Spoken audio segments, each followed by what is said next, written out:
Buenas tardes a todos. Mi nombre es Nino Azarías y soy coordinador local de Student for Liberty Murcia, y quería daros las gracias a todos por asistir, y especialmente a José, que ha venido desde Andorra para acá, y que es un placer para nosotros tener a una de las personas que más sabe de Bitcoin de España aquí. Y bueno, deciros que Student for Liberty Murcia es, digamos, la casa de todos los estudiantes liberales y que quieren reducir el peso del Estado, por mínimo que sea, en la sociedad. Y bueno, ahora mi compañero Ángel va a presentar a José y bueno, si estáis interesados en nuestras actividades y en nuestros futuros eventos, que por adelantaros tenemos uno el 26 de junio con Antón Gómez sobre un tema muy distinto a este, que es la guerra a las drogas, pues uniros al grupo de WhatsApp y seguirnos en Instagram, que subimos muchas publicaciones sobre temas de actualidad y sobre los futuros eventos.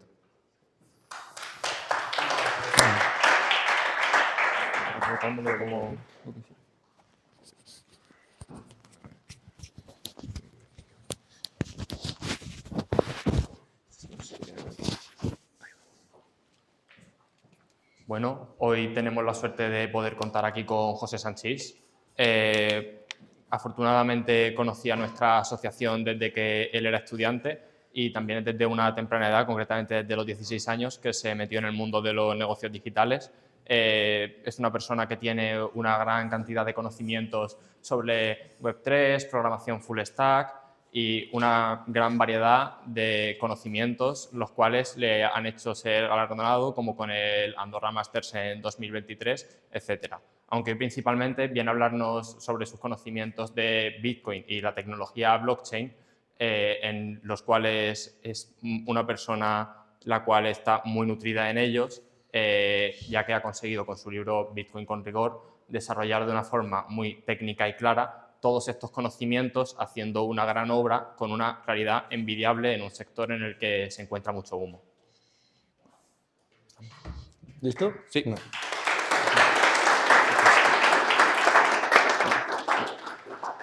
Bueno, en primer lugar, muchas gracias a Student for Liberty, tanto la sección de Murcia como la de Valencia y todas las demás sucursales que estaban abriendo.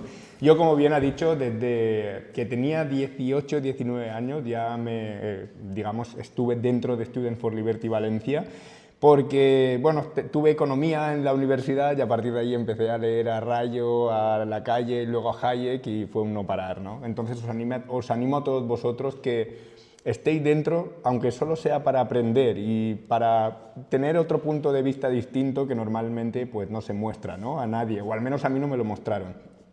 Por lo demás, me han ofrecido hacer la charla de pie. De momento la voy a hacer sentado, ¿vale? Porque es la primera charla que es tan larga y quiero matizar unas cuantas cosas bien, por eso he traído las chuletas, ¿vale? Así que nada, voy a empezar sentado y una vez termine con la tralla, si queréis ya me pondré de pie para explicarlo un poco con más detalle todo. Bien, a ver, no sé aquí... ¿Aquí? Ah, vale, hay que salir, perdonad. Ahora sí. Nada, como me han dicho que tenía que hablar de Bitcoin y de cómo nos ayuda a protegernos del Estado, es un tema que no es técnico, ¿vale? No es técnico, me refiero a que no es informático. Mi libro es completamente informático. De hecho, mi idea es no dar mucha opinión sobre Bitcoin, sino más bien desglosar cómo funciona. Aquí no, aquí me tengo que meter en cosas de teoría política, por eso va a ser una charla un poco extraña, ¿vale? No os asustéis, pero a ver qué tal sale. Y nada, si vamos a hablar del Estado, lo primero que quería hablar es ¿qué coño es el Estado? Porque me da la sensación de que muchas veces los liberales, ¿habéis visto el vídeo el reel de las feministas que dicen el Estado opresor es un macho violador? Pues me da la sensación de que somos un poco así, ¿no? Como el Estado, es que el Estado me oprime, no puedo hacer nada porque el Estado me oprime y ya es todo la excusa el Estado. Y yo, bueno, siempre he estado influenciado por Nassim Taleb. Nassim Taleb dice que cuando algo dura mucho tiempo es que hay una justificación detrás por la que existe, ¿no? Y eso es lo que he querido enseñaros en esta charla, así para empezar. Nada, Estado viene de status, ¿vale?, que es como condición, situación o posición. Viene del verbo stare, que es estar de pie o permanecer, y para entenderlo es tan fácil como verlo como es una foto, ¿no? Como una configuración categorizable dentro de un sistema dinámico. Por ejemplo, en física tenemos sistema estacionario, ¿no? O un estado estacionario, un estado dinámico, un estado cuántico. Tenemos el estado civil. ¿Qué es el estado civil? Pues tú puedes estar soltero, viudo, casado. Es una configuración en tu estado civil, ¿no? Luego también tenemos el estado de la materia, que si gaseoso, fluido, sólido, tiene sentido, ¿no? Es como una foto. Los estados financieros de una empresa, que es como hacerle una foto, ¿no? A la empresa, le haces una foto en un determinado momento y la empresa está así, está mal, tiene un tumor o está bien. Pues eso es lo que sería el estado. Pero ¿cómo hemos pasado de ese estado, que ya digo, es objetivo, se aplica a muchas cosas, al estado como configuración política, que es lo que tenemos actualmente? Pues esto no viene de Roma, porque en la antigüedad no tenían una palabra como tal para designar al Estado. En la antigüedad tenían una cosa que se llamaba res publica, donde viene la república, que es cosa pública. Y cosa pública, no sé si lo veis, que ya tiene tintes mafiosiles, ¿no? Ya la cosa nostra, esa cosita pública, ya sabes, por tu protección y esas cosas. Luego, que es como, la res pública es como la esfera común de los ciudadanos. Luego tenían otra cosa que era imperium, que es como el poder legítimo del mando, ¿no? Del emperador, poder militar, judicial, etc. Tenían el civitas, que es como la comunidad de ciudadanos, y luego el regnum, el dominium, que es como el poder personal del monarca y su dominio sobre las tierras. Pero no era una concepción, no tenían una palabra, un concepto del Estado, ¿no? Y esto del Estado viene de la Edad Media. ¿Por qué? Y ahí es donde vengo ya con la diapositiva. Porque con la defragmentación del Imperio Romano, ¿vale? Cuando cayó en el 476, todo el poder se descentralizó, se defragmentó. Entonces ya podíamos hablar del Estado, porque la situación política cambiaba muy frecuentemente. Entonces en la Edad Media se empezó a hablar del Estado. ¿Pero qué Estado? Pues el status regni, ¿vale? Ahí lo veis, es el estado del reino. Luego el estado del príncipe, ¿no? El status principi. El estatus ecclesiae, cómo estaba la iglesia, y ahí se referían pues si había paz o no, si había rupturas teológicas o no, cómo estaba la situación en ese momento. Y esto me provocó una gran satisfacción ver que el príncipe Maquiavelo ya hace un salto hacia el concepto de Estado que tenemos hoy, ¿vale? En 1513, todo esto, insisto, en la Edad Media. Y Maquiavelo hablaba del Estado. Y quiero nombraros unas cuantas frases para que veáis qué cosa más rara, porque es como una mezcla entre este estado de la situación de política en un momento dado y el estado que nosotros tenemos actualmente, ¿no? Conceptualmente como una estructura política abstracta. Decía Maquiavelo: todos los estados, todas las dominaciones que han ejercido y ejercen soberanía sobre los hombres han sido y son repúblicas o principados. Decía también el estado hereditario del príncipe. ¿Veis cómo es como la patria del príncipe, pero a la vez la patria tiene vida propia? Es una mezcla extraña, ¿no? El príncipe se mantendrá en su estado. Es un poco una mezcla entre este estatus y el otro. Estos estados que al adquirirse se agregan a uno más antiguo. Esto cuando hablaba de adquisiciones, ¿no? De conquistas, etc. Es más fácil conservar un estado hereditario acostumbrado a una dinastía que mantener un estado nuevo, cuando conquistamos un nuevo territorio, ¿no? De nuevo. Y bueno, y así un montón de cosas. Estos últimos nobles tienen estados y súbditos propios. En los estados gobernados por un príncipe asistido por siervos. Son de nuevo todo frases, ¿no? Entonces, Maquiavelo veía el estado como un patrimonio, una patria, como una situación del príncipe, pero también como poder, porque el estado se rebela, tiene la capacidad de rebelarse contra el príncipe, ¿no? Entonces es también un poco una entidad propia, como una dominación. Bien, y entonces ya digo, Maquiavelo, estructura de poder político más allá de las personas, ¿vale? Hay ya tipos de estados, ¿vale?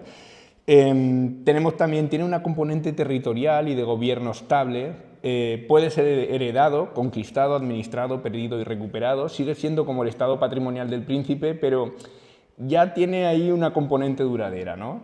El príncipe está en el estado, lo ocupa, ¿no? Luego a partir de ahí entramos con Baudin. Baudin en 1576, ¿vale? Era no sé si lo sabéis, cuando el absolutismo francés, el cardenal Richelieu y todo esto, ¿vale? Es el fundador, de hecho, del absolutismo francés. La obra creo que es 6 libros de la República, ¿vale? Y nada, pues en esa época Francia estaba en una época de gran inestabilidad, que sí, las guerras de religión, la reforma, bueno, Francia, todo el mundo, ¿no? También en Alemania, Países Bajos, la reforma protestante de Lutero y de Calvino. Nacen monarquías centralizadas como Francia y España e Inglaterra, y hay disputas entre monarcas y la nobleza feudal, ¿no? Entonces, lo que ve Jean Bodin, primero que da el concepto de soberanía, ¿vale? Y dice que el Estado tiene poder absoluto, nadie tiene un poder por encima, y perpetuo, es decir, que no muere con el príncipe. Ya veis que empezamos a sentar lo que es la teoría del Estado actual, ¿no?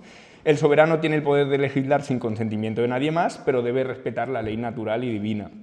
Es decir, no es el Papa ni el Parlamento, ¿no? Y también demarca el absolutismo político. Dice que el soberano es legislador supremo dentro del territorio. El Estado es la única fuente legítima del derecho. Y lo que le importaba, digamos, a Bodin es la unidad y la indivisibilidad del Estado, porque como estaba en la situación de la Reforma Protestante y veía que se ponía en duda la autoridad de la fe y la autoridad política, quería intentar unirlo, ¿no? Y por eso era tan absolutista. Bien, de aquí pasamos al Leviatán de Job. Habéis escuchado del Leviatán de Job, ¿no? Lo típico, el Leviatán. Esto también los liberales lo mencionan mucho, a mal, ¿no? Como que el Estado es un Leviatán. Job vivió las guerras civiles inglesas entre lo mismo, ¿no? Un poco similar, entre Carlos I y el Parlamento en el Reino Unido. Y no busca el Estado ideal. Siguiendo la línea de Job, él busca un Estado que sea posible y que evite el caos, porque dice, como lo pongo por aquí, ¿vale? No, aquí no lo tengo, solo lo tengo aquí, pero dice que el estado de naturaleza normal, la vida es solitaria, pobre, desagradable, brutal y corta. O sea, que quiere un estado para poner orden, ¿no? Y ese estado es una entidad creada artificialmente por contrato social, para evitar el caos. Es un sujeto autónomo con personalidad jurídica, pero es la suma de todas las voluntades de los que lo componen, ¿no? Está creado para imponer orden, como os digo, no depende del linaje ni de la religión, y es como una ficción jurídica colectiva, como una construcción racional para poder vivir pacíficamente, algo así. Entonces, bueno, ahí lo veis, esto ya sería el Estado moderno, tiene soberanía, tiene territorio, tiene personalidad jurídica, continuidad institucional, no muere con el gobernante, ¿no? Capacidad legislativa y tiene el monopolio de la violencia, que esto también se nombra mucho, ¿no? con Weber. Esto lo dijo Hobbes y es un preludio, ¿no? Por Max Weber, que luego el sociólogo alemán lo dijo después. Aquí también quería hacer un pequeño matiz con lo de Estado versus Establishment, porque también se nombran ambas palabras sin tener una definición muy clara de ambas, ¿no? El Estado es, como habéis visto, la entidad abstracta y el establishment es las normas que están actualmente establecidas, ¿no? Las normas políticas que están actualmente establecidas, porque establishment pues, significa eso, establecido. Y son las componentes dominantes. Pero bueno, aquí tampoco quiero entrar mucho más. El Estado, simplemente quedaos con que el Estado es el concepto estructural y el establishment pues, es como el orden dominante, el status quo de esa cosa política, ¿no? Luego pasamos a John Locke. Estoy haciendo como una especie de cronografía para que veáis cómo ha ido evolucionando el concepto, porque luego quiero que os quedéis con el point que quiero daros, ¿vale? John Locke, bueno, básicamente sus aportaciones vinieron después de la Revolución Gloriosa en Inglaterra, que es esto de las guerras civiles inglesas, que al final ganó el Parlamento, y bueno, básicamente cambiaron las políticas para lo que luego terminó siendo la Revolución Industrial. Permitieron un marco político de puta madre pues, para invertir, de propiedad privada, etcétera, ¿no? Y les funcionó bien. Pues bueno, y de hecho Locke pues, es el padre del Estado limitado y del Estado liberal clásico, ¿no? En Revolución Gloriosa, el poder legítimo, según Locke, el poder legítimo no emana de Dios ni del linaje, sino del consentimiento. Y el Estado está limitado por la ley natural y los derechos individuales. Esto ya empieza a ser muy liberal. Los liberales siempre hemos defendido un poco esto. Si el Estado viola estos límites, el pueblo tiene derecho a rebelarse. Los derechos naturales, esto también lo habréis visto que yo lo he dicho en varias ocasiones, ¿no? Vida, libertad y propiedad son los derechos más fundamentales en el liberalismo. Dice que hay un contrato, pero tiene los límites del consentimiento. El Estado es como un instrumento al servicio de la protección de derechos. Es decir, para Locke ya el siguiente paso es, vale, el Estado está ahí, pero no tiene la soberanía, no tiene la autoridad. La autoridad la tienen las personas y se la delegan al Estado, ¿no? Y el gobierno, Estado y sociedad ya se distinguen a partir de ahí. Ya tenemos tres conceptos distintos, ¿no? El gobierno es una parte y puede ser cambiado. El Estado es un marco jurídico que persiste y persiste porque la sociedad lo permite, básicamente. Separa también el legislativo de ejecutivo. No llega a Montesquieu, pero bueno, ya es un paso bastante grande. Los individuos ceden voluntariamente parte de su libertad a una comunidad política y define, esto me mola mucho, un contrato de asociación y de delegación, según los cuales el Estado solo puede hacer aquello que le ha sido expresamente delegado. Es decir, que el Estado no puede hacer lo que le dé la gana, puede hacer lo que nosotros le deleguemos, ¿no? Las tareas que debería hacer. Y bueno, no sé si lo sabéis, pero evidentemente Locke fue el pionero de la Revolución Americana, de la Revolución Francesa y de las constituciones. A partir de sus ideas se desarrolló la Constitución de Estados Unidos, ¿no? Y nada, básicamente se trata de limitar al Estado. Para eso hacemos toda la parafernalia de la Constitución. Luego seguimos con Montesquieu. Montesquieu, en el espíritu de las leyes, ¿vale? Bueno, Montesquieu era jurista y por eso quería poner la ley por encima de todo. Aquí, ya sabéis, Montesquieu es el de los tres poderes, el legislativo, ejecutivo y judicial, para evitar la tiranía. Y aquí lo que quiere hacer Montesquieu es que la ley gobierne todo el Estado. Ya le da igual que sea el gobernante o que sea la sociedad, pero quiere que haya unas normas por encima de todos. Y también habla del localismo. Esto también da para mucho, a Bastos también se lo habréis oído hablar, pero que el Estado se adapte a cada sociedad, ¿no? Que se defragmente en virtud de las tradiciones. Como digo, la ley por encima de todo, bajo un gobierno distribuido, y la ley es como un orden racional del poder para evitar la acumulación del poder. Y bueno, aquí os he puesto como una comparación, pero bueno, tampoco voy a entrar con mucho aquí, porque no me interesa. Pero básicamente el riesgo principal que veía Montesquieu ya no era que el Estado violara los derechos individuales, sino que hubiera una concentración y una corrupción del poder estatal. Eso le preocupaba más que cualquier otra cosa. Entonces dice que si da igual que se violen los derechos individuales, lo más importante y lo que hay que preservar es que el Estado no se corrompa. Por eso lo divido en tres poderes, ¿vale? Nada, luego ya pasamos a Rousseau, ¿vale? Aquí ya empezamos, a mí al menos me empieza a dar un poco de vergüenza ajena, a ver qué os parece. Dice, los ciudadanos en igualdad renuncian a su voluntad particular para formar la voluntad general. Es decir, que los ciudadanos ya son parte del Estado directamente, ¿no? Se los come. El Estado es la expresión institucionalizada de esa voluntad común que busca el bien común, ¿no? La soberanía ya no reside en el gobernante ni en la ley natural, sino en una comunidad unificada. El pacto de autolegislación colectiva, que esto es lo que nosotros llamamos el contrato social, ¿no? Que al final el Estado es como una especie de contrato social. Y claro, aquí, bueno, yo no sé cómo lo veis, ¿vale? Esto ya empieza, de aquí sale el famoso Estado-Nación, ¿vale? También la Constitución de Estados Unidos, porque, como os decía, pues gracias a John Locke se pasó a esta parte que es más liberal. El Estado nace, según el constitucionalismo de Estados Unidos, de la voluntad popular y se organiza mediante la Constitución escrita, que limita su poder. Aquí cogen a Montesquieu y lo amplían. Y en Estados Unidos los fundadores ponen lo que se llama los checks and balances. Checks and balances es como hay que hacer que el Estado tenga checks y tenga contrapesos, ¿no? Tenga frenos y para asegurar su estabilidad. Y también tened en cuenta que el Estado en Estados Unidos se diseña técnicamente desde cero, es decir, es la primera vez que no tenemos que buscar frenar un Estado que ha existido históricamente, sino que tenemos que diseñar uno de cero, porque se han declarado la independencia y ahora ¿qué hacemos? Pues tenemos que montar un Estado desde cero. Y eso es muy extraño en la historia, por eso la Revolución Americana es tan extraña, ¿no? Y es un Estado permanente, impersonal y separado. Y el gobierno aquí se confía a instituciones supuestamente limitadas, ahí pongo las comillas también. Se supone que deberían ser independientes y limitadas y no depender de personas particulares, pero no ocurre, ¿no? Como os decía, la Revolución Francesa y el Estado-Nación, el Estado ya pasa a ser una expresión jurídica de la soberanía nacional, ahí la soberanía ya recae sobre la nación, como garante de derechos inalienables.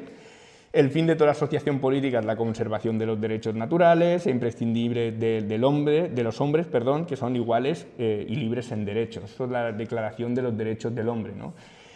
Y se formula el Estado de Derecho, que es que el Estado solo puede actuar en conformidad con la ley que emana del pueblo. Todos tienen derecho a participar.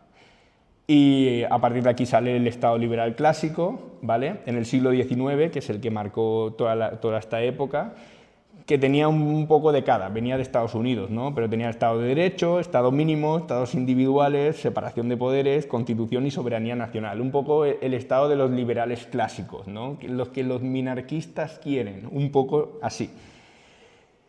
A partir de ahí, en el siglo XX y XXI, entramos en el Estado social, que es un Estado que no solo limita el poder, sino que interviene activamente para garantizar justicia social, ¿vale? Aquí, no sé también cómo lo veis, pero la idea era que hay una crisis del modelo liberal clásico, ¿vale? Porque hay desigualdades sociales por el capitalismo industrial, aquí sale Marx también, ya había salido antes, pero da igual, en fin, es en esta época donde se empieza a reflejar en las instituciones políticas. Sale el movimiento obrero, el socialismo, la libertad formal no garantiza la igualdad real, es decir, que no es suficiente, que queremos más, ¿no? Que el Estado tiene que hacer más cosas. Tampoco garantiza condiciones de vida dignas, se comienza a demandar un Estado más activo, que no solo proteja derechos, sino que además los haga efectivos. Y nada, también se supone que ahí había una época de exclusión de mujeres, obreros y colonias, ¿no? De todo un poco. Y aquí pues entramos con la dependencia del Estado, el paternalismo, ¿no? Que se llama. Esto surge en Alemania a raíz de Otto von Bismarck, como sabéis, ¿vale? Alemania se industrializa rápidamente, la clase obrera se organiza cada vez más por esto del marxismo y el socialismo, y Bismarck dice, bueno, pues para que el socialismo no desestabilice al Estado, vamos a garantizar un plan de pensiones, ¿no? Y vamos a garantizar un plan de seguridad social.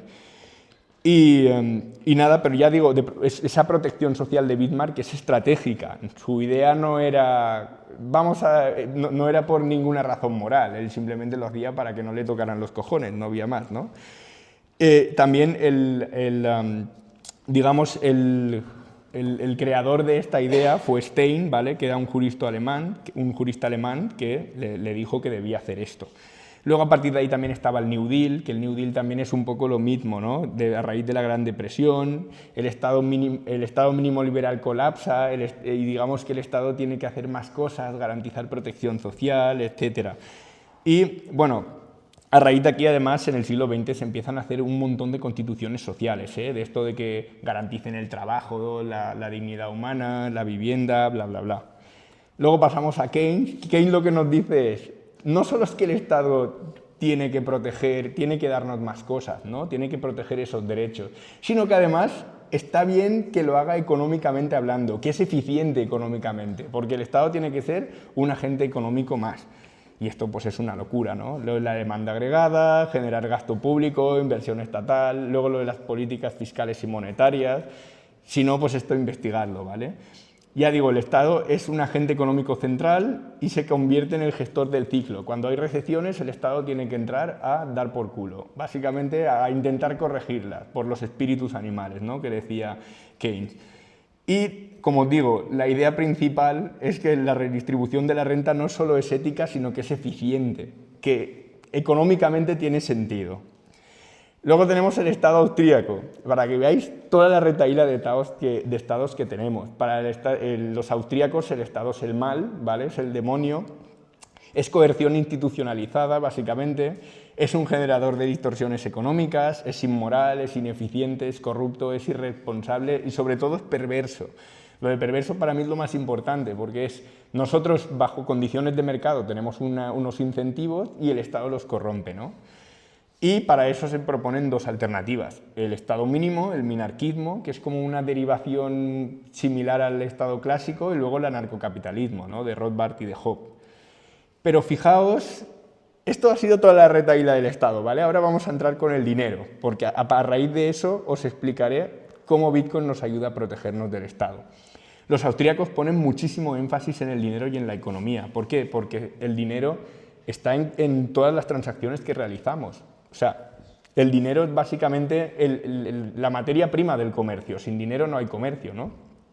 Rechazan los bancos centrales, la moneda fiduciaria, el monopolio estatal de emisión monetaria, proponen sistemas de moneda privada y libre competencia monetaria y la idea, ¿vale? Y defienden el patrón oro y las criptomonedas, en algunos casos, ¿vale? Rothbard ha defendido a Bitcoin, por ejemplo.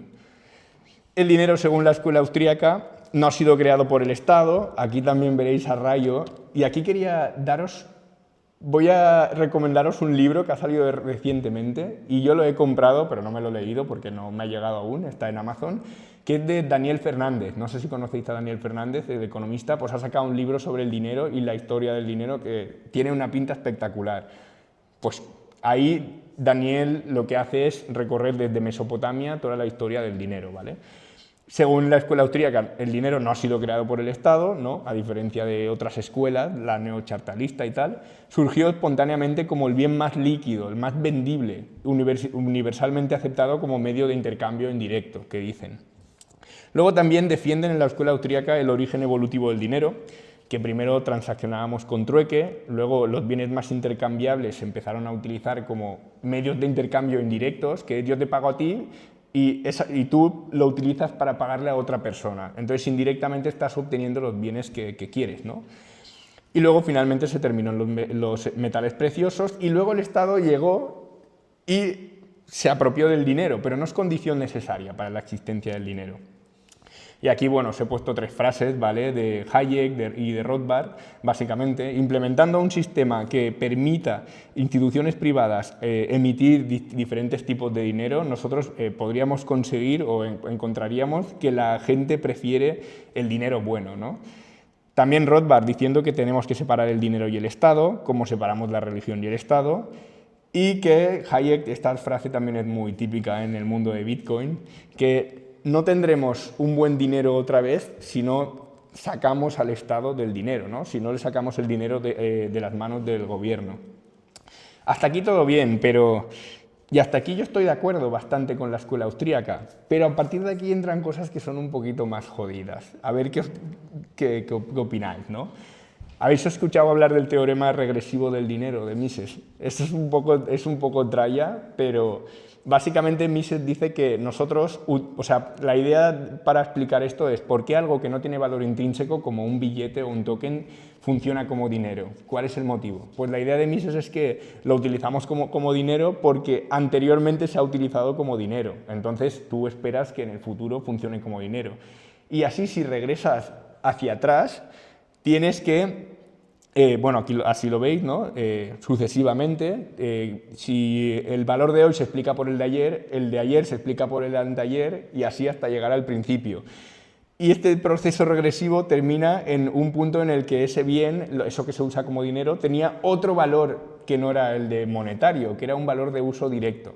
Entonces, básicamente, como luego veremos, lo que opina la escuela austríaca es que primero el dinero salió como medio de intercambio indirecto, luego, como se utilizaba, era aceptado para intercambiar, se convirtió en depósito de valor para en el futuro poder intercambiarlo por lo que sea, y luego como unidad de cuenta, para valorar bienes, porque ya era extremadamente extenso, ¿no?, y generalizado.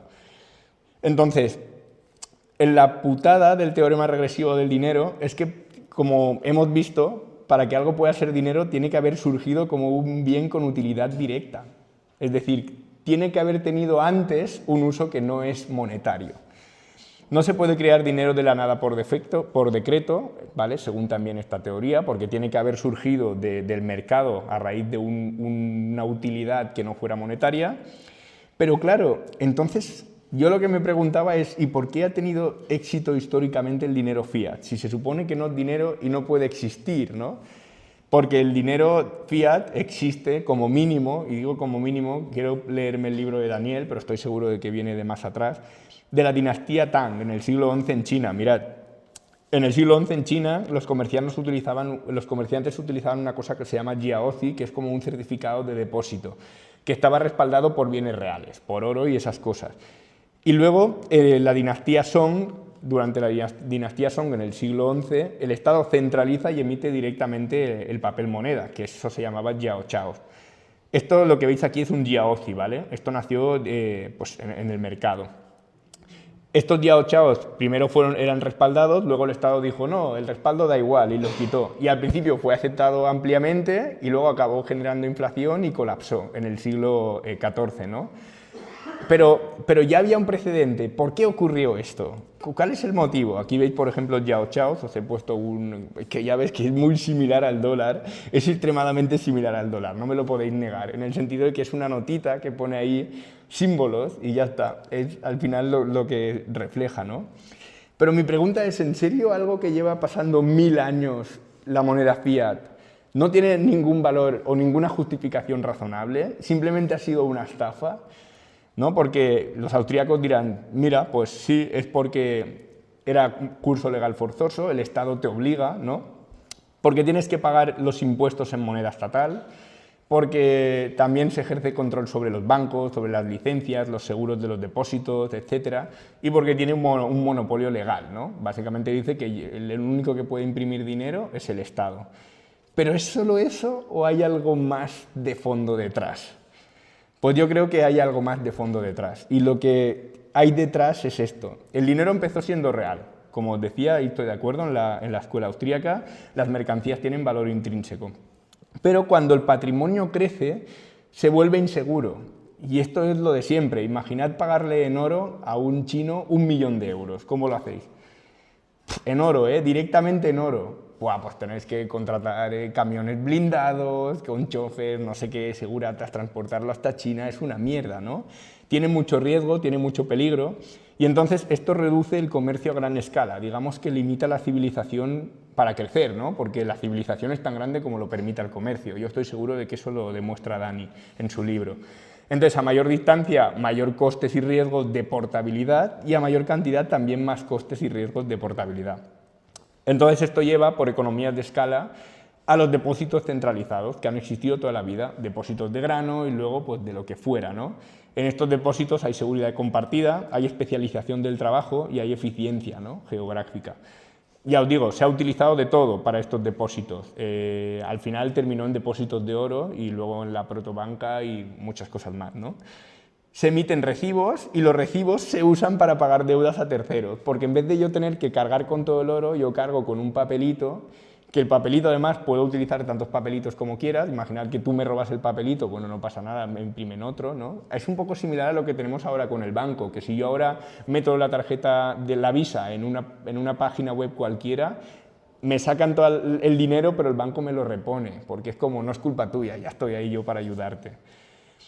Nada, como os digo, aquí nace la protobanca y la reserva fraccionaria, los comerciantes, templos y banqueros empiezan a hacer préstamos, confunden ambos, el préstamo con el contrato de depósito, porque es que si el oro está ahí parado, está perdiendo, no sé si me explico. ¿Y si prestamos ese oro? Porque la gente no viene a por el oro, la gente transacciona con los depósitos.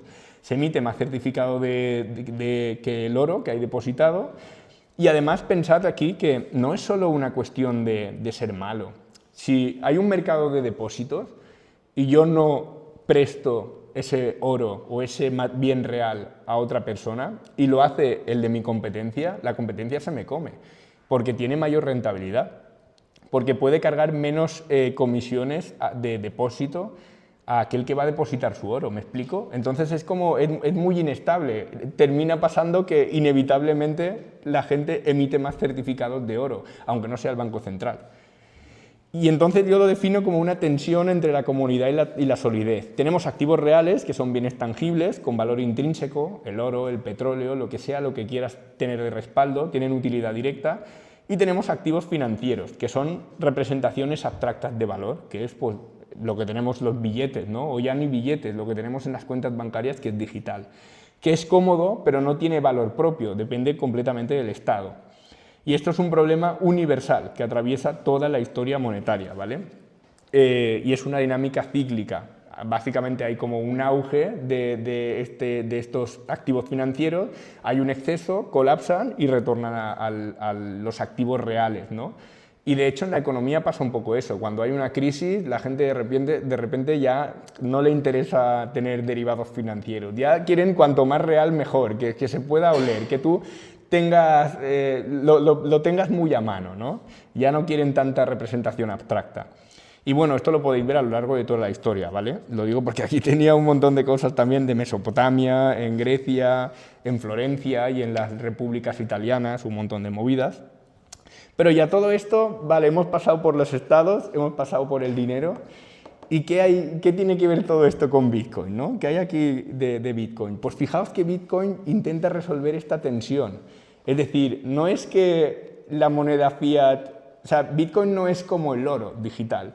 Bitcoin intenta unir lo duro con lo digital. Esa es la idea. Bitcoin es sólido, pero no solo necesitamos que sea sólido, también necesitamos que sea cómodo, porque si no estamos jodidos. Tenemos un oro 2.0.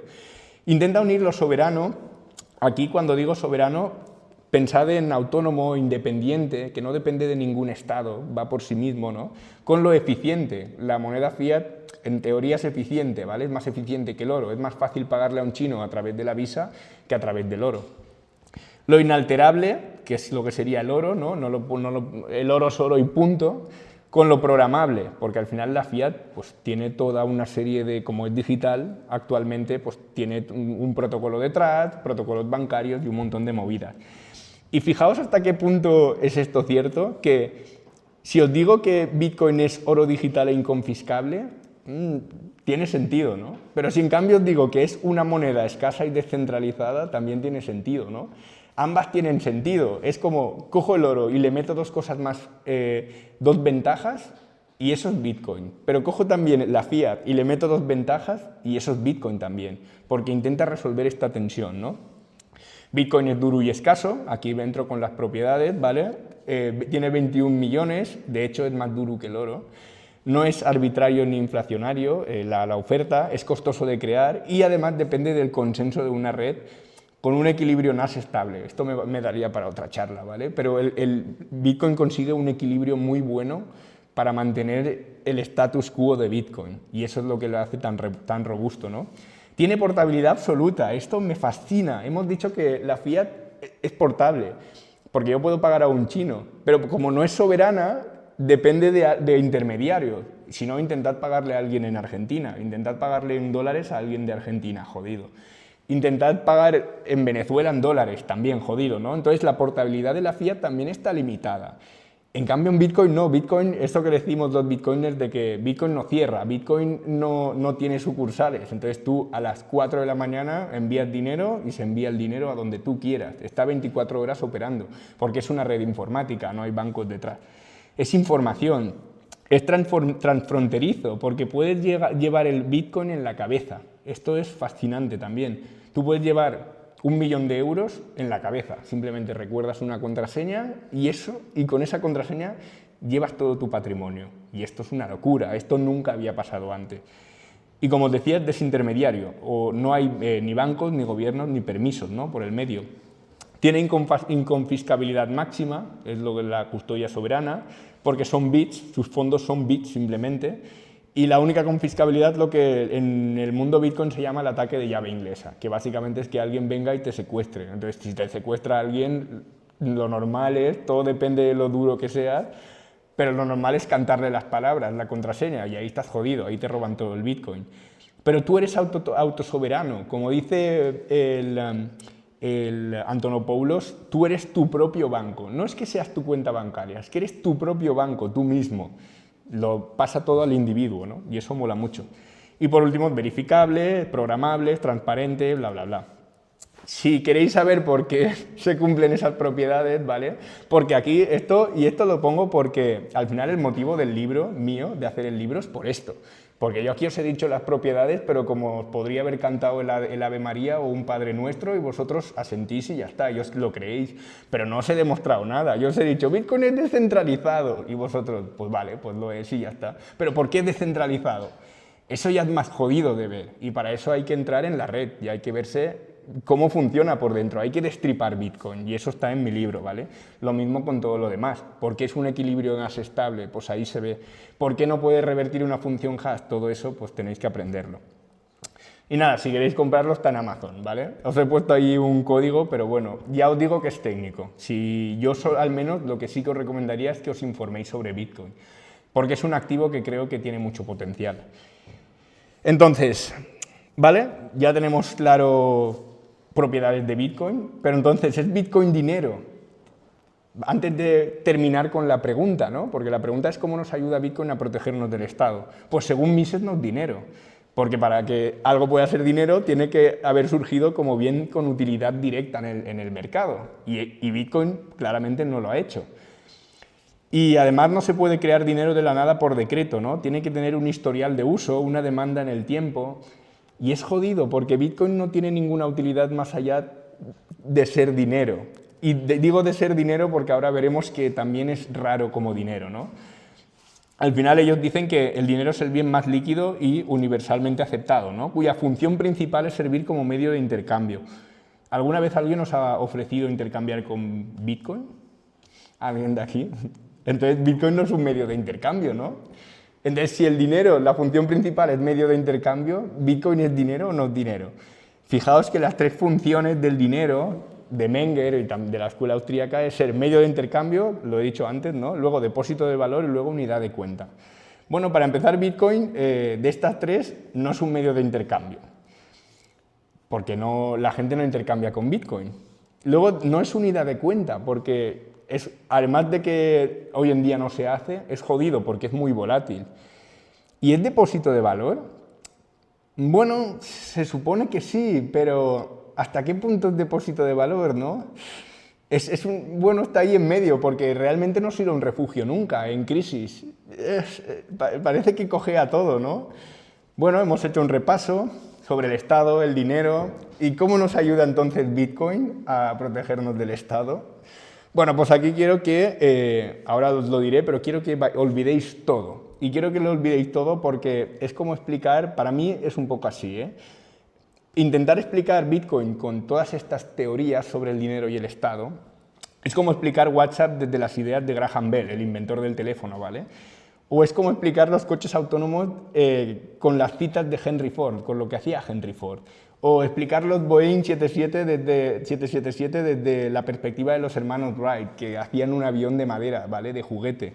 Netflix con el pensamiento de los hermanos Lumière. La mecánica cuántica con los principios de Newton. Explicar Bitcoin con Menger es exactamente eso, ¿vale? Es hacer tácticas militares utilizando un manual de Napoleón o hacer una resonancia actual con las ideas de Hipócrates. No tiene ningún sentido porque las cosas avanzan y muchas veces el conocimiento solo sirve para explicar las cosas anteriores, el pasado. Entonces, vamos a olvidarlo todo, ¿vale? Y vamos a hacer tabla rasa, literalmente, como si no os hubiera explicado nada. Eso es historia, ha estado bien, ya lo conocéis, pero vamos a empezar de todo. Y voy a decretar lo que es la teoría del Estado de Sanchis. Por cierto, mi apellido es Sanchis, no Sanchis, pero bueno, me da igual, llamadme como queráis.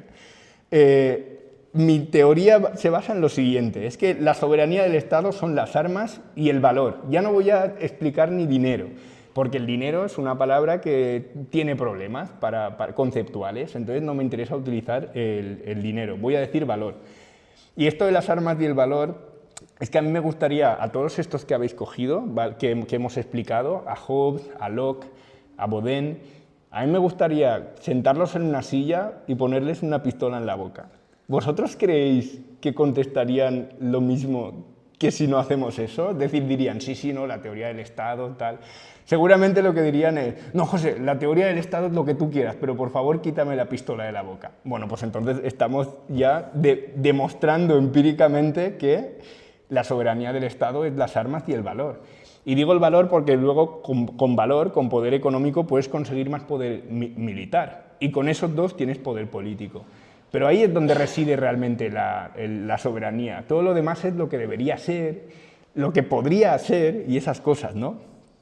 No hay propiedad física absoluta, es imposible porque todo bien físico es coaccionable. En el momento en el que hay armas, estamos jodidos. Y es que yo es lo que digo, yo puedo decir que esta botella es mía, pero si viene aquí y me pega una paliza, la botella realmente no es mía. ¿Quién define que es mía? En el fondo nadie, aunque haya un registro escrito, ¿no? Y el Estado surge por capacidad de coerción y distribución de recursos, es decir, precisamente porque toda propiedad física es coaccionable y nosotros mismos somos coaccionables, por necesidad va a haber alguien que lo coaccione. Es muy difícil que no ocurra esto, por cualquier cosa, por conflictos, por ambiciones de poder, somos humanos, ¿vale? Entonces, mi tesis es como un principio de mínima acción, es que si existe la capacidad, terminará ejerciéndose. Y esta es mi teoría del Estado. Viéndolo así, ¿por qué ayuda Bitcoin frente al Estado? No voy a entrar, fijaos que no voy a entrar ni en el dinero, ¿no? Porque intenta ser un activo real digital.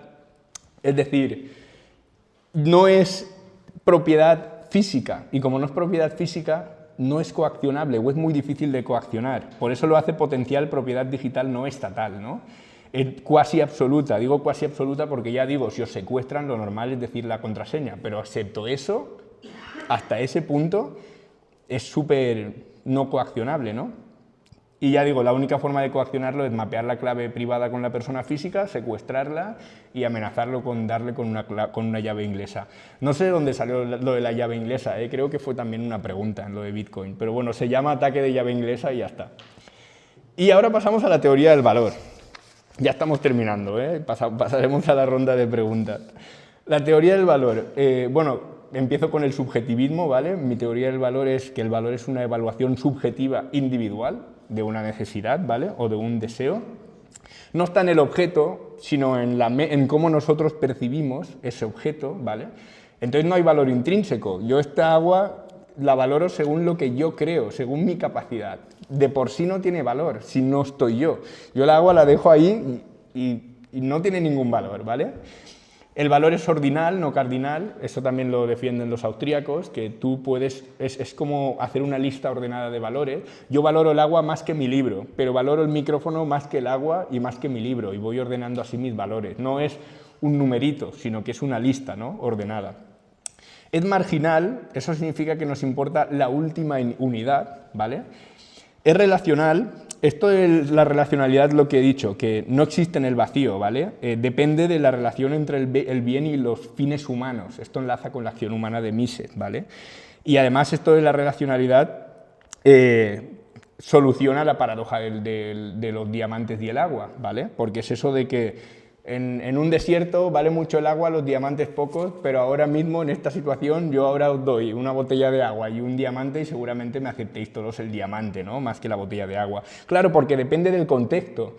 No puedes, como ya depende del individuo, si el individuo está en un contexto determinado, valorará las cosas diferente, y estos valores cambian muchísimo, son condicionales al conocimiento y a las creencias del sujeto, es volátil y cambiante, es muy difícil de cuantificar incluso, aunque lo podemos cuantificar con precios. Entonces, a partir de esta teoría del valor tenemos unos corolarios. Los corolarios son como cosas que podemos deducir a partir de los principios, ¿vale? Que es que si no hay escasez estructural no hay valor.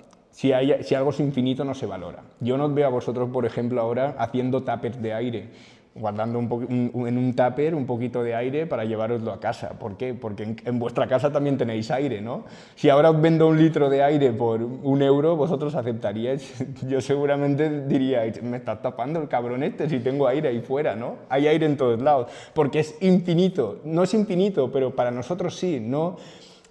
Porque no hace falta que le pongamos propiedad al aire, ¿no? No es medible ni agregable, solo existe en contextos de elección donde hay alternativas. Esto también es importante. Si tenemos algo que no es infinito, pero no hay alternativas a ello, ya no tiene ningún sentido el valor, porque lo tenemos que acatar sí o sí, ¿me explico? El valor cambia según las expectativas individuales, que dependen de muchos factores, ¿no? Pues yo qué sé, yo sí sé que va a llover, mi valor por un paraguas aumenta, en cambio si está el sol radiante baja, y eso no depende de nadie, depende de mí mismo. Es intransmisible, nosotros podemos cambiar bienes, pero no el valor que le damos a los bienes, y no hay valor sin sujeto actuante, esto ya lo he dicho, ¿no? Si no hay sujeto, las cosas no tienen valor. Vale, pues ya está. Ya hemos visto cómo Bitcoin nos protege del Estado, ahora vamos a ver por qué Bitcoin tiene valor, según lo que os he dicho, que yo creo que estaremos todos de acuerdo. Son principios muy sencillos, son axiomas, ¿no?, muy fáciles. Primero, el fin o la necesidad de Bitcoin, la preservación absoluta del valor. Eso ya es un fin, un valor en sí mismo. ya es algo que nos permite nosotros valorar el Bitcoin. Valoramos Bitcoin para preservar el propio valor, simplemente, sencillo. ¿Hay alternativas? Sí, hay alternativas. Por eso está el axioma de la elección, lo cumplimos, ¿no? Las alternativas para mí son menos atractivas, depende de en qué cosas, pero hay alternativas. Y hay sujetos actuantes, evidentemente, somos nosotros, ¿no? Hay escasez, vaya si lo hay, por lo tanto también tiene sentido que Bitcoin tenga valor, ya lo habéis visto. Ojo, la escasez no significa que tenga que haber valor, pero es una condición necesaria, no suficiente, pero necesaria, pero puede haber valor. Luego, además, esto del ordinal y que sea marginal, ¿cuál es la preferencia marginal de la preservación del valor? Bueno, esto depende de la persona, de una persona, ¿no? En concreto, pero a lo mejor yo prefiero disfrutar hoy la vida y no preservar mi valor. Eso puede ser una opción, o puedo preservar mi valor para el futuro. Pero ya veis que sí que hay una preferencia marginal por la preservación del valor. Yo puedo decidir cuánto quiero preferir o cuánto quiero preservar mi valor en el último euro. Porque, por ejemplo, yo tengo, o cualquier persona, ¿no? Una persona X que tenga bastante cantidad de Bitcoin. Pues a lo mejor un poquito más de Bitcoin tampoco le sirve mucho. Pero a una persona que no tiene nada de Bitcoin, un poco de Bitcoin le interesa, tiene una preferencia marginal, ¿no? Por ese valor. Luego también hay una expectativa. ¿La expectativa cuál es? La preservación y aumento de valor a largo plazo. Y eso, por tanto, además, esto lo añado como último, pues si la idea es preservar el valor a largo plazo, deberíais tener indiferencia a corto plazo. Y eso significa que da igual la volatilidad. Sin entrar en términos de dinero, porque ya os he dicho que olvidéis todo lo del dinero, la volatilidad, viéndolo así como un objeto cuyo fin es la preservación absoluta del valor, la volatilidad no importa, porque yo lo que quiero saber es si en 10 años Bitcoin valdrá lo mismo o no.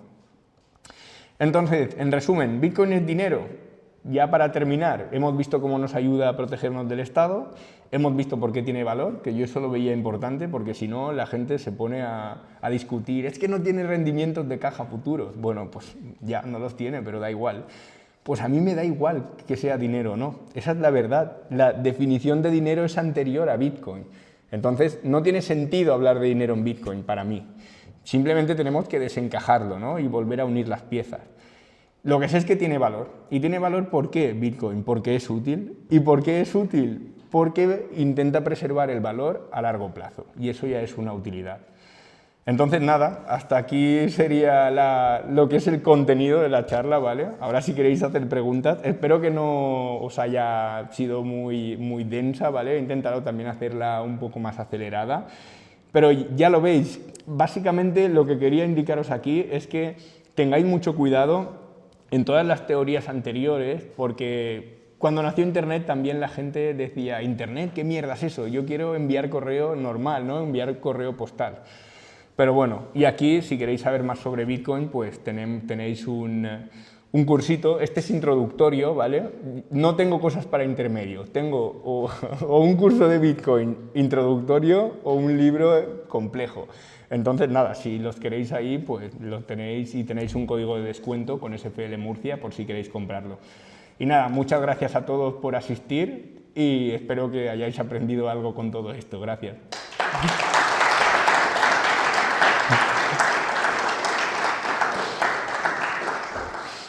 Bueno, chicos, vamos ahora con la ronda de preguntas.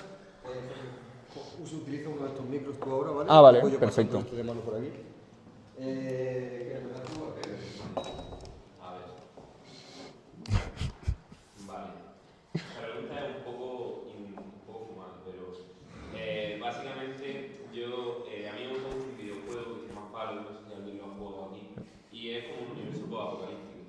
Y en ese universo se usan las chapas de las Nuka-Cola o Coca-Cola como dinero. Claro, tú dices que ahora mismo, según la teoría del dinero, Bitcoin no es dinero. Pero imaginemos en un futuro, según la teoría austríaca, que por ejemplo empieza el euro digital y eso no le convence a nadie.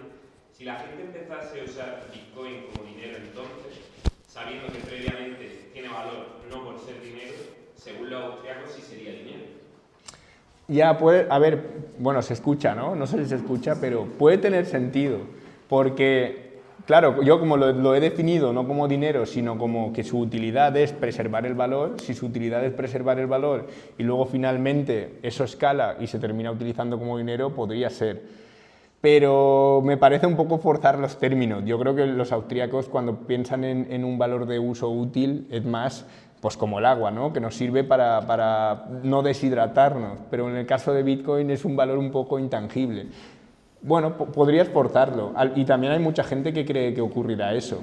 Por ejemplo, bueno, hasta el propio Rayo decía que cuando salgan sustitutos monetarios de Bitcoin se podrá convertir en unidad de cuenta, se hará más estable, no tendrá tanta volatilidad, pero yo no estoy de acuerdo con él. Entonces, bueno, no sé cómo terminaremos, pero sí, no es descartable que termine siendo dinero. La putada aquí también es la ley de Gresham, que es lo que le comentaba a Juan Carlos antes, que es que si Bitcoin se convirtiera en dinero, probablemente la gente lo acumularía igualmente. Porque si tú recibes euros y recibes Bitcoin, lo normal es que te deshagas de los euros. Es muy raro, a no ser que valores mucho la privacidad. Las únicas personas que pagan cosas en Bitcoin son las que quieren privacidad total, las que son agoristas. Que bueno, por cierto, os invito al algoritmo, ¿vale? Ya lo habéis visto. No hay nada que hacer con el Estado, lo único que podemos hacer es desentendernos de él e ir a la nuestra. Por eso he votado con los pies y por eso hago las cosas que hago. Pues lo que le decía a Juan Carlos es que si Bitcoin fuera dinero, ya digo, la mayor parte de las personas prefieren atesorarlo. En el mundo Bitcoin todo el mundo es, ¡buah! Ojalá pudiéramos comprar Bitcoin en el supermercado. Y luego tú le preguntas, ya, pero ¿y tú comprarías cosas en el supermercado? Ah, no, yo mi Bitcoin lo holdeo a muerte. Bueno, entonces ¿quién va a comprar en el supermercado? Nadie. Entonces ¿el supermercado para qué quiere aceptar Bitcoin si nadie compra con Bitcoin? Y estamos un poco en esa situación y no sé si se resolverá. Pero bueno. ¿Alguna pregunta más por ahí?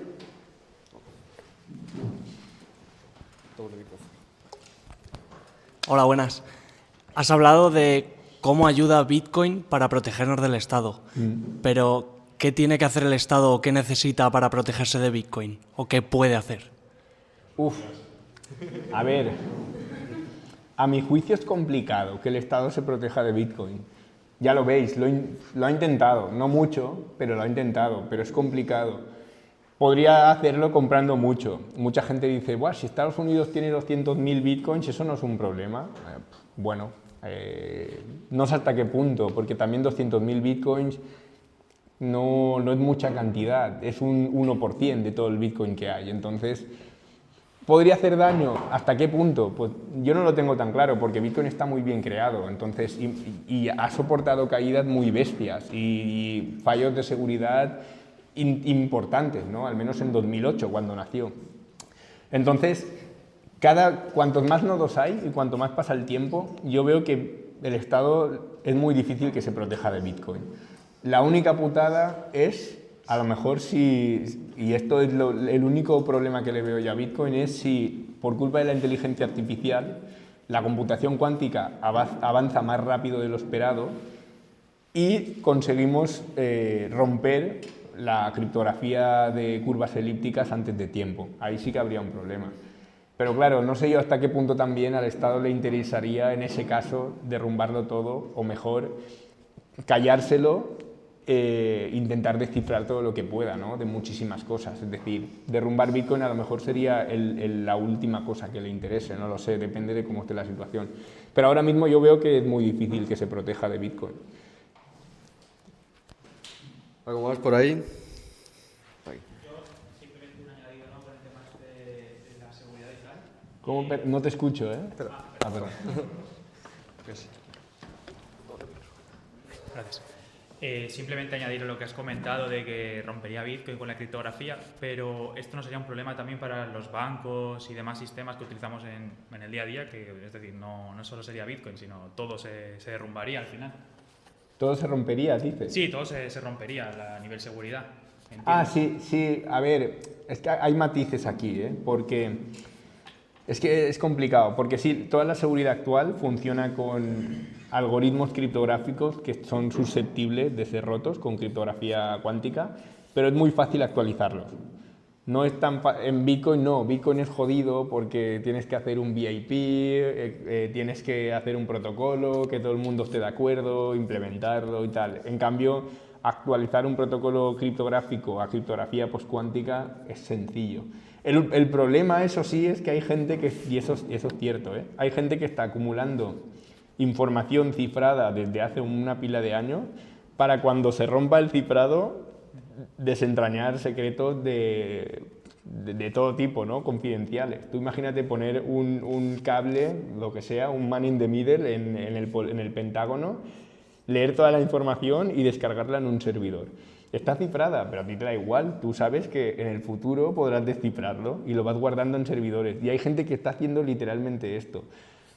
Entonces, si ocurriese, ¿qué pasaría? Pues no lo sé tampoco, porque otra cosa interesante es que, y esto la gente no lo sabe, pero depende del tamaño de la clave. Es que la criptografía cuántica tiene muchos matices, pero si yo ahora tengo información cifrada y la cifro por encima con una clave de mayor tamaño, por mucho que tú hayas descifrado la de menor tamaño, yo estoy seguro. Ocupará más espacio mi información, pero da igual, pero imagínate, si es un secreto, prefiero, ¿sabes? Lo hago así y ya está.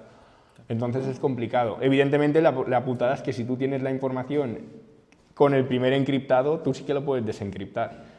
Pero bueno, veremos. De momento está lejos, también os digo. Hay mucha gente ahí diciendo, ¡guau, la computación cuántica! Pero eso está lejísimos. Está lejísimos porque no sabemos... Hay errores, los ordenadores cuánticos tienen que mantenerse en el cero absoluto para que se mantengan bueno, valga la redundancia, ¿no? Los estados cuánticos. Es jodido.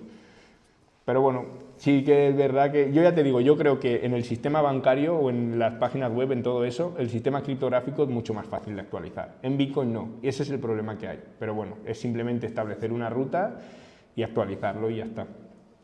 Bueno, futuro incierto.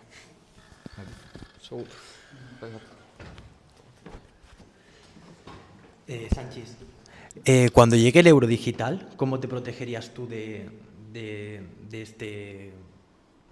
este fenómeno? Y yo también veo en Bitcoin un punto débil, no sé si llamarlo así, que sería las personas que lo desarrollan.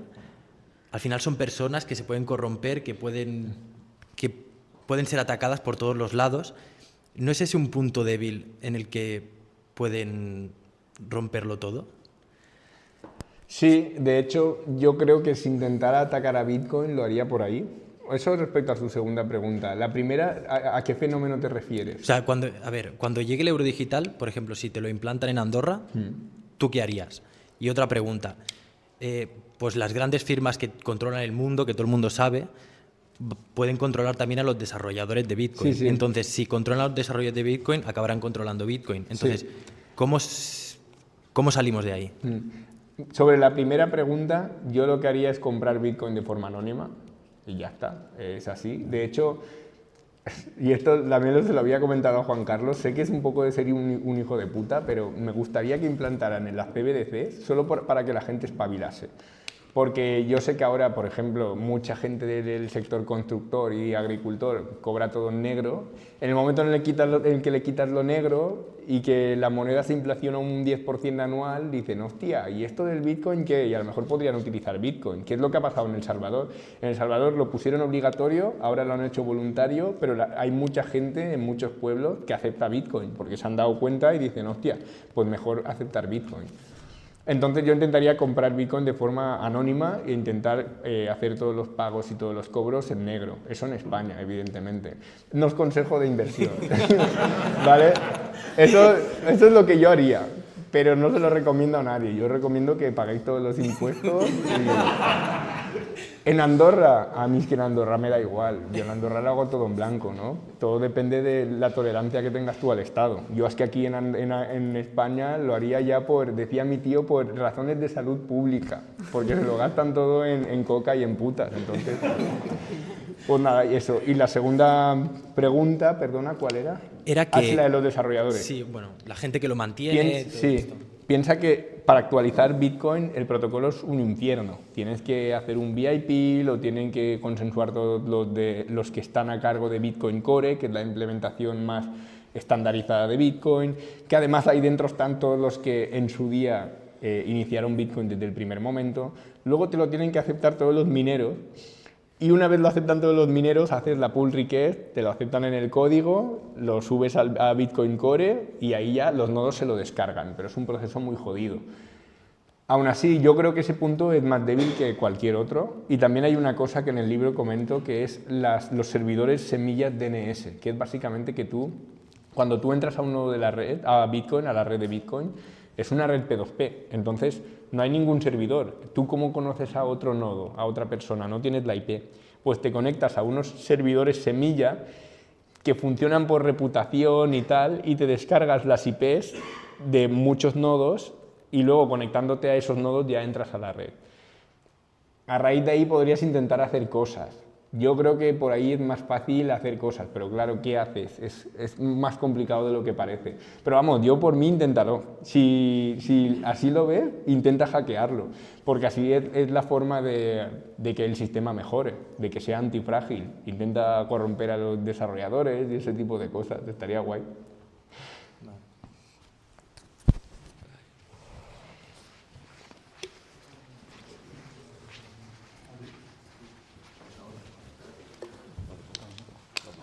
Vale, muchas gracias por la charla, está muy interesante.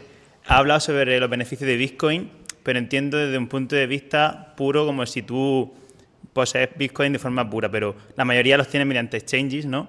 Que sería un poco como un ejemplo de bancos con el oro, ¿no? Que son el intermediario. ¿No crees que eso puede ser un poco un punto débil de que al final la mayoría de personas puede no acceder a los beneficios de Bitcoin si usa exchange, porque al final los controla Hacienda y no tiene esa privacidad absoluta que sí tiene Bitcoin? Sí, pero es que no hay más, quiero decir, yo ahí no veo que haya remedio. O sea, Bitcoin te ofrece, lo digo porque en el oro ¿qué ocurre? Ocurre lo mismo, que está el oro físico y la gente compra el ETF para tener el papel. Bueno, pero en el oro le veo más sentido, porque tener oro físico en casa o en un banco es un coñazo, entonces compras oro financiero y es más fácil. Pero en Bitcoin lo puedes tener tú. Si la gente no lo tiene por sí misma, pues ya se apañarán. Poco a poco cada vez somos más, ¿sabes? También, y no es tan difícil autocustodiar Bitcoin. Esto lo digo porque mucha gente dice, no, es que hay una barrera de entrada tremenda, como si tuvieras que hacer el esfuerzo de tu vida para comprar Bitcoin.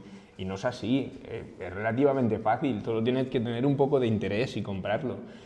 Y yo creo que el principal problema no es que haya bancos entrando a Bitcoin para que la gente adopte Bitcoin. El principal problema es que no hay hambre y que la gente pues, quiere ir de cervezas y tal y no es consciente de que estamos jodidos. Y la prueba de esto es que donde más se usa Bitcoin es en Argentina, es en Venezuela, es en Turquía, es en Nigeria, es en la India, es en Ucrania, es en Rusia. Esto desde hace poco. ¿Y por qué lo utilizan allí? Pues porque no tienen más remedio. Y como no tienen más remedio, pues lo utilizan. Si aquí en el euro pasara algo... De hecho, me gustaría que pasara algo, macho, con los aranceles de Trump, pero no creo. Si pasara algo, seguramente también la gente diría, hostia, ¿ahora qué hacemos? Pues a comprar Bitcoin, no hay otra. Pero los bancos para mí no son un problema, o sea, simplemente te ofrecen liquidez fácil. Es como te ofrecen Bitcoin barato, tú lo compras y luego lo puedes retirar y autocustodiar tú mismo. Magnífico. ¿Que la gente no lo haga? Bueno, mirad cuántos somos en esta sala. La gente tampoco es liberal, pero eso no significa que yo no deje de serlo porque la gente no lo es, ¿sabes?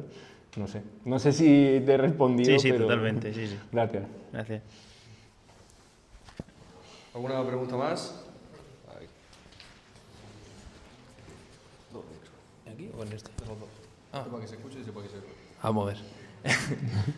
A ver, sí es cierto, antes hemos estado hablando de esto y yo más o menos me he preparado algo, pero con lo que has dicho del dinero, a mí, no sé, a las 5 de la tarde me ha reventado la cabeza. O sea, hay un chico que trabaja para Bit2Me, no sé cómo se llama, pero que ha ido al podcast de Víctor. Sí, que es así español, súper famoso, no sé cómo se llama. Pero él dice que si intercambias dinero por Bitcoin para luego tener más dinero, pues es retraso mental. Que yo lo comparto porque al final, ¿para qué compras Bitcoin si lo compras por especulación y demás? Pero, o sea, lo que has dicho ahora del dinero, realmente el fiat le da sentido a Bitcoin. Porque, o sea, un poco contradictorio, ¿no?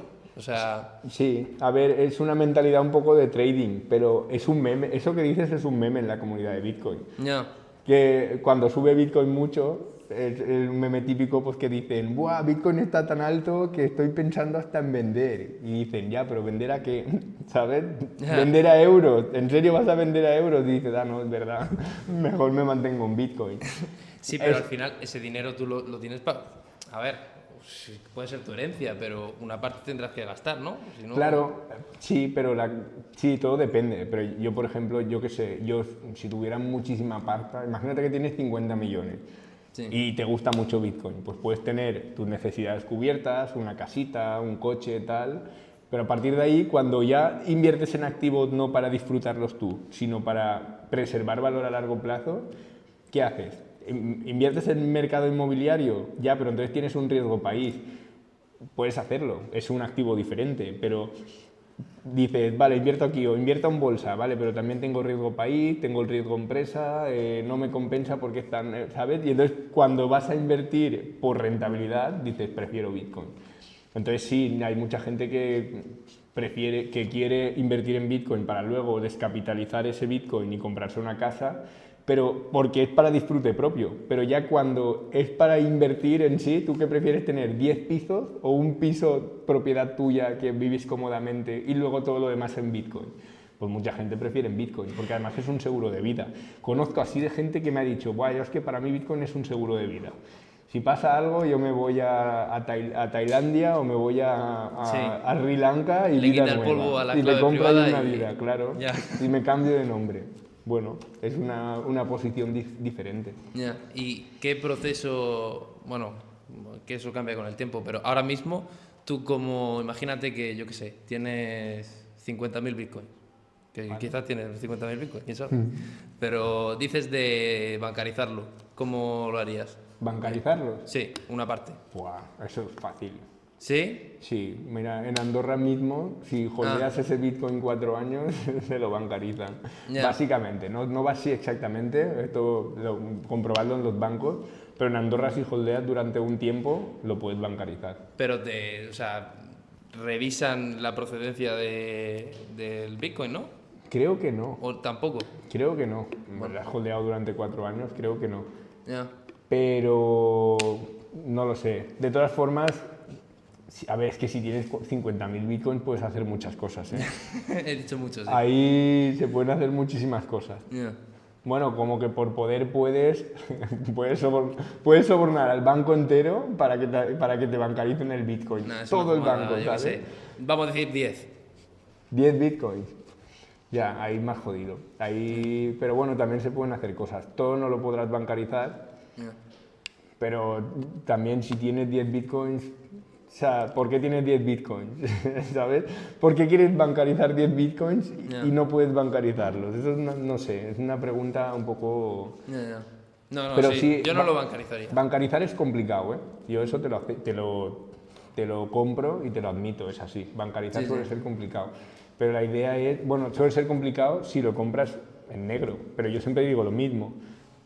Si tú lo compras en blanco, actualmente ennegrecer es muy fácil. Porque simplemente basta con que te transfieras todo el Bitcoin a otras Ya, sí, direcciones o Monero o dices, algo y ay, no a sé tomar qué por he saco". hecho, soy gilipollas, ya no tengo control del Bitcoin. Sí. Y no pueden demostrar que sí que lo tienes, ¿sabes? La única opción a eso es cargarte la presunción de inocencia y decir, no, aunque no puedas demostrar que no tienes control, o sea, que tienes control sobre Bitcoin o que no lo tienes, te vas por sospechoso a la cárcel o lo que sea. Pero hasta ese punto, tú si tienes Bitcoin en blanco lo puedes ennegrecer, si tienes Bitcoin en negro no lo puedes blanquear. Ya. Estás jodido. Pero bueno, a mí por ejemplo también que estando en Andorra me da igual, yo lo tengo todo blanco, entre comillas, ya ves tú, ¿sabes? Ya, claro, o sea, es que también depende de la regulación. O sea, si tú estás en un sitio que no, vamos a decirlo, no se mete contigo, no hace falta que te metas ahí a comprar sin KIC, no sé qué, si sabes que te respetan. Claro, pero tú imagínate, yo estoy en España, ¿vale? Supongamos que estoy en España, yo acumulo Bitcoin en blanco, todo legal. Sí. Todo legal, no tributo por nada porque lo holdeo. Y luego un día digo, uff, es que no me apetece tenerlo en blanco. Hago lo que te estoy diciendo, lo paso por un mixer, pero es que no hace falta ni por un mixer. Lo envío a otras direcciones que también son mías, pero yo no digo que son mías. ¿Y quién demuestra que esas direcciones son mías? Nadie. Y luego digo que lo he perdido, que me lo han hackeado. Ya, sí que por eso se dice que no se puede prohibir. O sea, Es complicado. es complicado. Es muy complicado, sí, sí. Pero bueno, esas propiedades no lo tiene ningún otro activo No, sí. actualmente.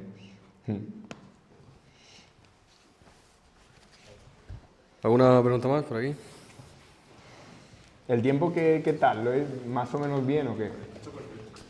¿Sí? ¿No ha sido un poco demasiado corto? No, ¿no? Sí. Es que también no quería aburrir. Sobre todo esto, investigadlo, ¿vale? Pero sobre todo el libro de Daniel, yo lo veo, no lo he leído, pero yo estoy seguro de que va a ser muy top. Así que leeroslo. Bueno, Hola, buenas tardes y gracias por la conferencia. Mi pregunta no es de tipo económica, porque todavía no me siento preparado para eso, un poco más filosófica, porque tengo entendido que la minería de Bitcoin supone un considerable desgaste del medio ambiente. Entonces, mi pregunta es, en una sociedad donde se deje de lado o donde se quiera marginar al Estado, una sociedad libertaria, ¿cómo se podría conservar o cómo se podría garantizar la integridad física o la propiedad de aquellos terceros que no quieran envolverse en el tipo de cambio de Bitcoin y sufran esas externalidades negativas que conllevan la minería de dicho ¿Cómo? dinero? ¿Cómo, O sea, cómo? A ver, no he entendido bien tu sí. pregunta, repítemela. Que la minería de Bitcoin, tengo entendido que supone un desgaste de medio, ¿no? Entonces, en una sociedad donde no haya Estado, una sociedad anarquista, ¿no? ¿Cómo se podría reparar el daño causado por esas externalidades de la minería del Bitcoin a esas personas que o no conocen el Bitcoin o no quieren verse envueltas en todo eso, en todo ese mecanismo, que cómo se podría reparar su propiedad si se ve afectada por esos cambios medioambientales o desgastes en el medio? A ver, pero es que ya los daños lo veo complicado. Los daños, porque al final la propiedad física hoy en día también cuesta resolver las externalidades en muchos casos.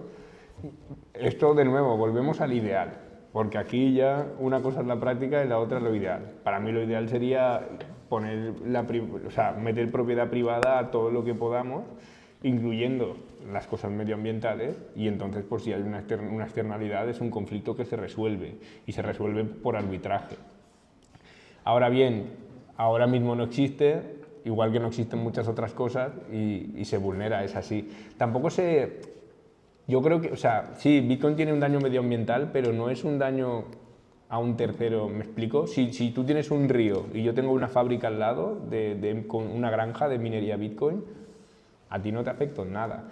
No estoy vertiendo químicos, no estoy haciendo nada extraño. A quien sí que estoy afectando es en la fabricación y en la red eléctrica. Estoy consumiendo energía eléctrica y estoy utilizando materiales que han sido fabricados y en su fabricación pues emiten CO2 y emiten todo tipo de contaminación. Pero esa contaminación hoy en día está bastante controlada. Es muy difícil que haga externalidades.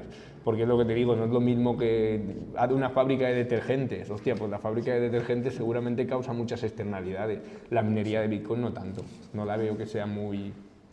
No sé. Vale. Creo, no lo sé. ¿Tú qué opinas al respecto? No, sí, por eso no me quería meter en un debate económico que no estoy al tanto de los efectos de la minería, simplemente quería... Ya, no, a ver, lo decía por si tenías una opinión al respecto también, pero yo ya te digo, a mí no me parece que cause mucho daño que haya que externalizar, eso por un lado, y por el otro lo veo complicado igual que todas las externalidades. Ese sería mi resumen en general.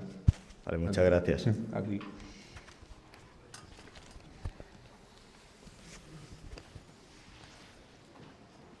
Vale. Justo estaba al lado. No pasa nada. Voy de la vuelta, así me paseo, tiro la pierna.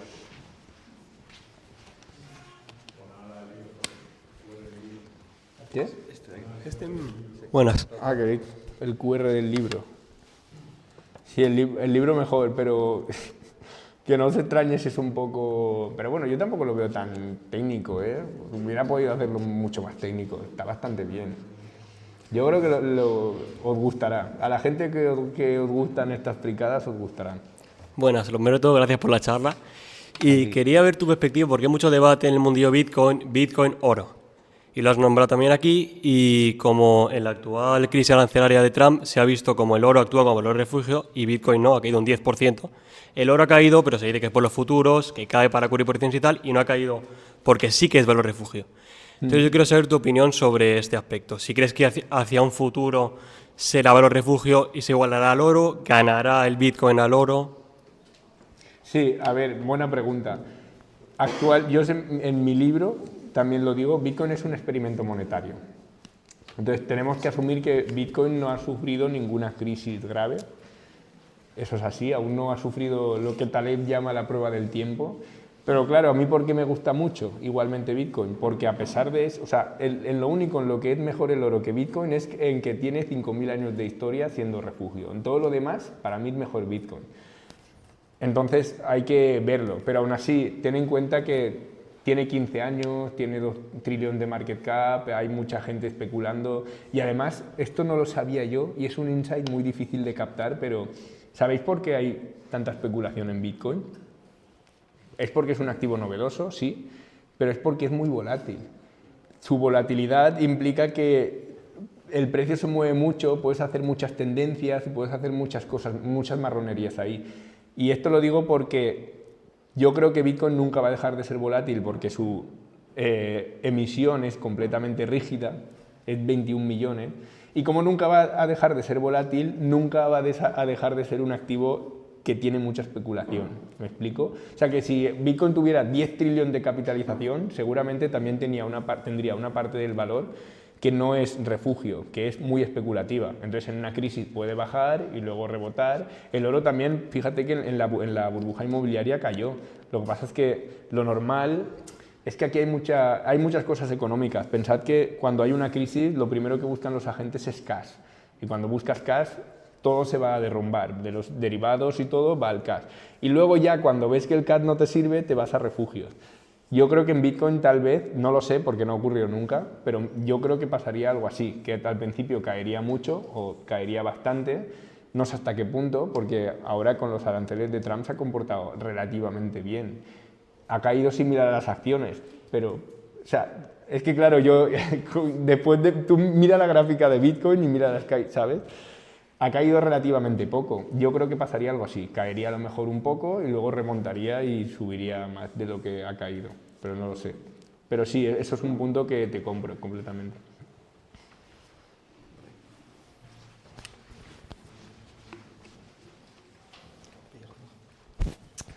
A ver, que tú has explicado que Bitcoin se puede entender como un oro digital, pero también responde a una fiat mejorada, ¿no?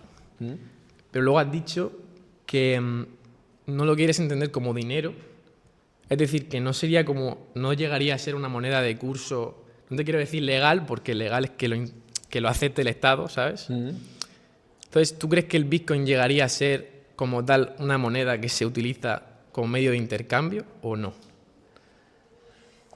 Es complicado. Es complicado por la ley de Gresham, que, a ver, esto os explico.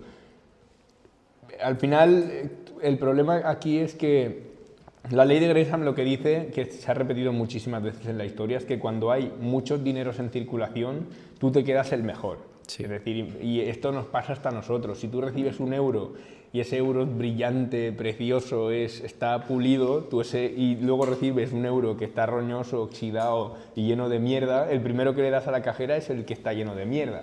Pues con Bitcoin pasa lo mismo.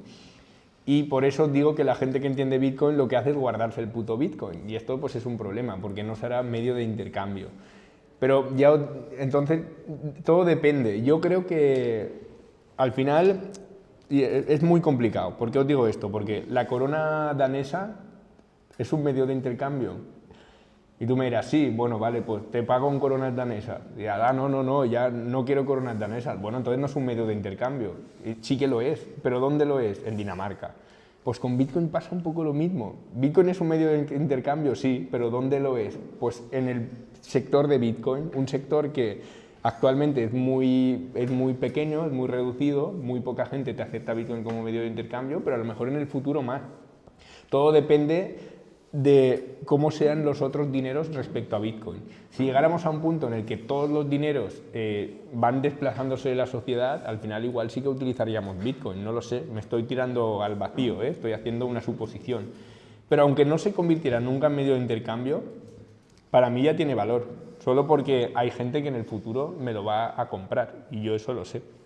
O sea, lo sé, aunque no sea todo el mundo, aunque no sea un intercambio generalmente aceptado, porque yo sé que hoy en día mucha gente lo acepta. Por eso tienes gráficos, por eso tienes exchange, por eso tienes un montón de cosas. Vale, y entonces,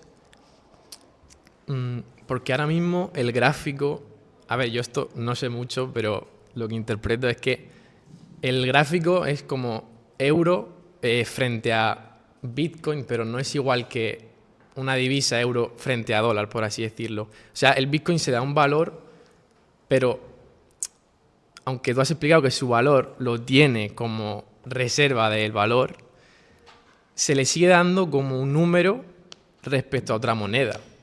Entonces, es como que entro ahí en un bucle de decir, si llegase a ser una moneda de curso, lo líquido automáticamente ya pierde su valor como reserva.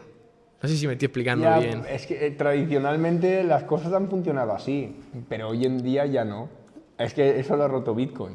Bitcoin indirectamente es prueba de ello, porque hay mucha gente que lo valora y da igual que no sea medio de intercambio, da igual que no sea nada, simplemente por la propia preservación del valor ya es un fin en sí mismo y la gente lo quiere.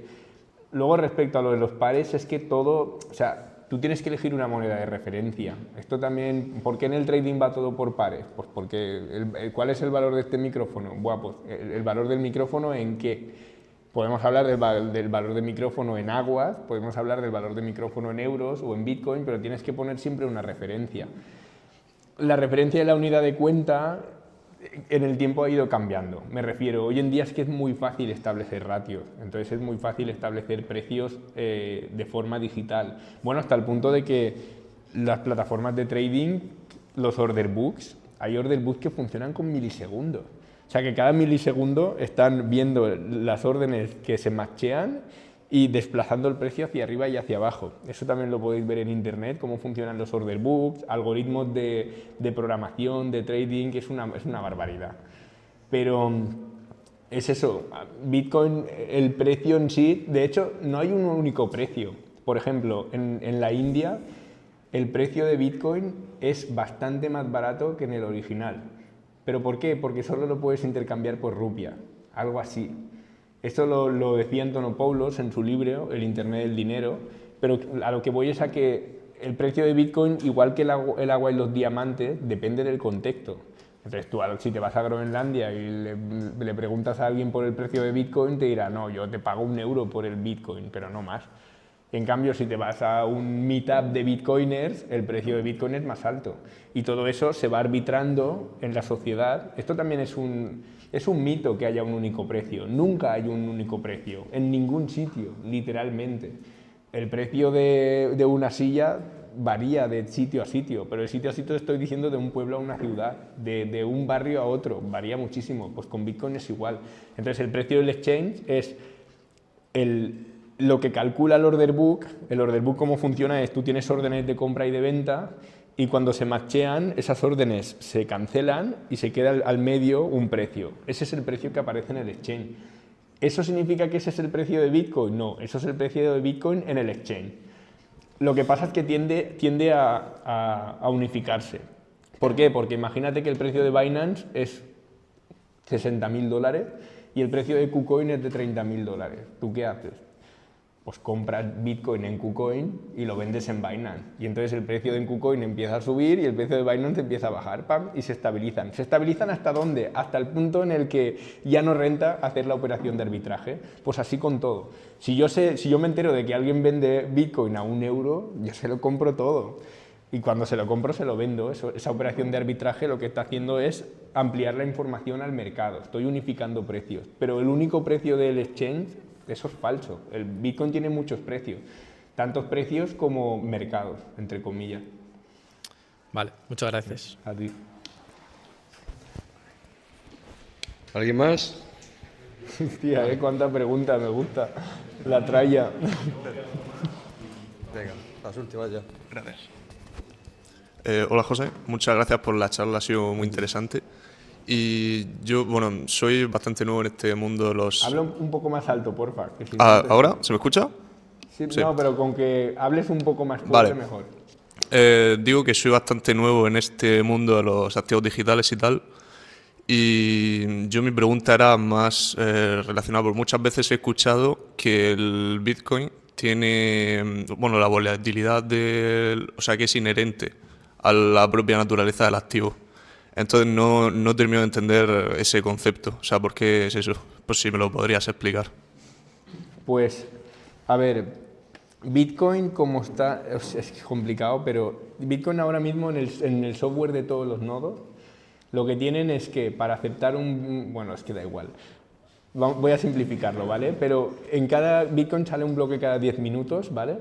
Y en ese bloque, por protocolo significa que en el software de todos los nodos está puesto que cada 210.000 bloques, que es cada 4 años, la emisión de Bitcoin se reduce a la mitad.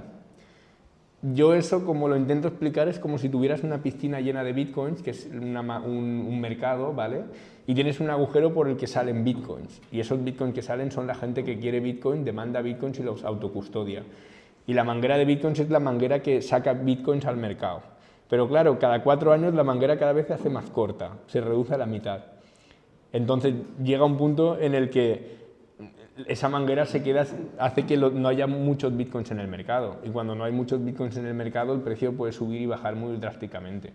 Básicamente el resumen es que tú, por ejemplo, imagínate que las acciones de Microsoft hoy se duplican, durante el día de hoy se duplican, ¿vale? Lo normal, lo que suele hacer una empresa en esa situación es hacer una ampliación de capital.